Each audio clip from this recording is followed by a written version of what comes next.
Imagine uma cidade onde o futuro parecia ter chegado. Ruas largas, prédios modernos, um parque de diversões prestes a ser inaugurado. Essa era Pripyat, na Ucrânia, em 1986. Uma cidade modelo, construída para abrigar os trabalhadores da usina nuclear de Chernobyl e suas famílias. Ninguém imaginava que, em uma noite de primavera, esse sonho se transformaria em um pesadelo que pararia o mundo. Na madrugada de 26 de abril, dentro da sala de controle do reator número 4 da usina de Chernobyl, um teste de segurança de rotina estava em andamento. O objetivo era simples: verificar se as turbinas poderiam gerar energia suficiente para manter os sistemas de refrigeração funcionando em caso de uma queda de energia. Mas uma combinação de falhas de projeto no reator e erros humanos transformou o teste em uma catástrofe. Os operadores, sob pressão, desativaram sistemas de segurança cruciais. A potência do reator começou a cair drasticamente e, na tentativa de reverter a situação, eles criaram um monstro instável. A 1 hora, 23 minutos e 40 segundos, um pico de energia incontrolável deu início a uma sequência de eventos terríveis. Em segundos, o inimaginável aconteceu. 2 explosões violentas, uma após a outra, destruíram o reator número 4. A primeira, uma explosão de vapor, e a segunda, uma explosão nuclear, lançaram a tampa de 2.000 toneladas do reator pelos ares.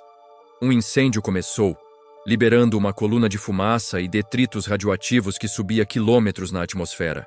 O coração de um átomo de paz havia se transformado em uma arma de destruição invisível. A noite tranquila foi rasgada por um clarão azul que iluminou o céu, um fenômeno mortal conhecido como brilho de ionização. Poucos minutos depois, os primeiros heróis chegaram. Sem saber a dimensão do perigo, os bombeiros de Pripyat correram para o local. Eles achavam que era um incêndio comum, talvez no telhado. Equipados apenas com suas roupas normais, sem qualquer proteção contra a radiação, eles subiram para combater as chamas. Eles não estavam lutando contra o fogo, mas contra um inimigo invisível e letal. Muitos deles receberiam doses fatais de radiação em questão de minutos, tornando-se as primeiras vítimas diretas da tragédia. A coragem deles, naquele inferno radioativo, foi um ato de sacrifício que salvou a Europa de um desastre ainda maior, impedindo que o fogo se espalhasse para os outros reatores. Enquanto os bombeiros lutavam, uma nuvem invisível e silenciosa, carregada de partículas radioativas, começava a se espalhar. O vento a levava em direção a Pripyat. Na manhã seguinte, a cidade acordou sob um céu estranhamente bonito. As crianças brincavam na rua, algumas até pegando os flocos de fuligem que caíam, sem saber que eram cinzas mortais. Muitos moradores foram para uma ponte, que mais tarde ficaria conhecida como a Ponte da Morte, para ter uma visão melhor do incêndio na usina, expondo-se a níveis de radiação altíssimos. A vida continuava como se nada tivesse acontecido, enquanto o ar, a água e o solo eram envenenados. Nos primeiros dias, o governo soviético tentou desesperadamente esconder a verdade. Em Moscou, a negação era a ordem do dia. Eles não queriam admitir a falha de sua tecnologia nuclear, um pilar do orgulho nacional. A informação era controlada, e as primeiras notícias na mídia estatal falavam apenas de um pequeno acidente, sem mencionar a explosão ou a liberação de radiação. Enquanto o governo tentava silenciar o desastre, o veneno continuava a se espalhar pelo continente, levado pelos ventos. Mas a verdade tem um jeito de aparecer, mesmo quando é invisível.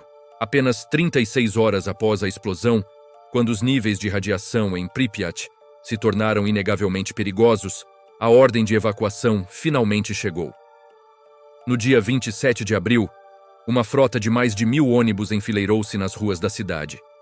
Uma mensagem de rádio anunciou que a evacuação era temporária, duraria apenas 3 dias.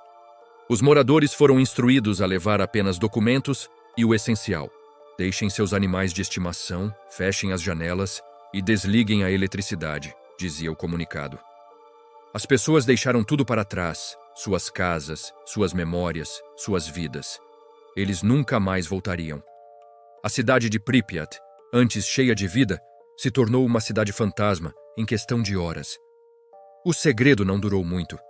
Em 28 de abril, a mais de 1.000 quilômetros de distância, na Suécia, técnicos da usina nuclear de Forsmark detectaram níveis anormais de radiação em suas roupas. Inicialmente, pensaram que havia um vazamento em sua própria usina, mas logo perceberam que a radiação vinha do leste. Confrontado com as evidências irrefutáveis dos cientistas internacionais, o governo soviético foi forçado a admitir a ocorrência de um grave acidente nuclear. O mundo finalmente soube da dimensão da catástrofe. Chernobyl não era mais um problema local. Era uma crise global. Para conter a radiação que continuava a vazar do reator destruído, uma operação de limpeza massiva e sem precedentes foi iniciada. Milhares de trabalhadores, conhecidos como liquidadores, foram enviados para a zona de desastre. Eles eram soldados, bombeiros, mineiros e voluntários de toda a União Soviética.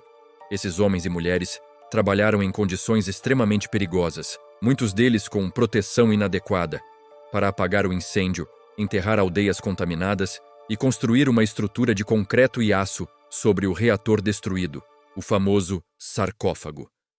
Eles foram os heróis que sacrificaram sua saúde e, em muitos casos, suas vidas para conter o inferno nuclear.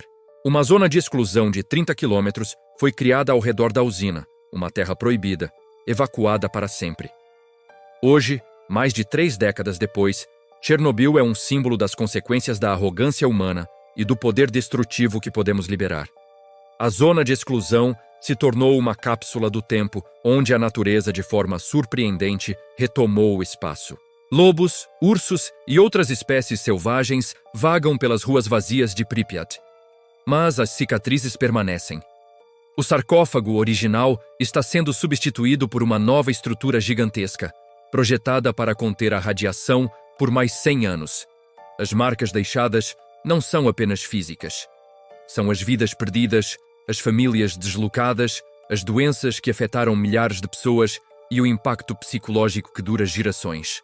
O fim, em Chernobyl, é um fim que nunca acaba.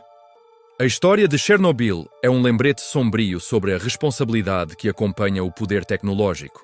Ela nos ensina sobre a importância da verdade, da transparência e da coragem daqueles que se levantam em tempos de crise. É uma lição que não podemos esquecer, para que o silêncio e a negação nunca mais permitam que um pesadelo como este se repita. Obrigado por assistir. Se você aprendeu algo novo hoje, considere se inscrever no canal e ativar as notificações, para não perder nossos próximos vídeos. Até a próxima!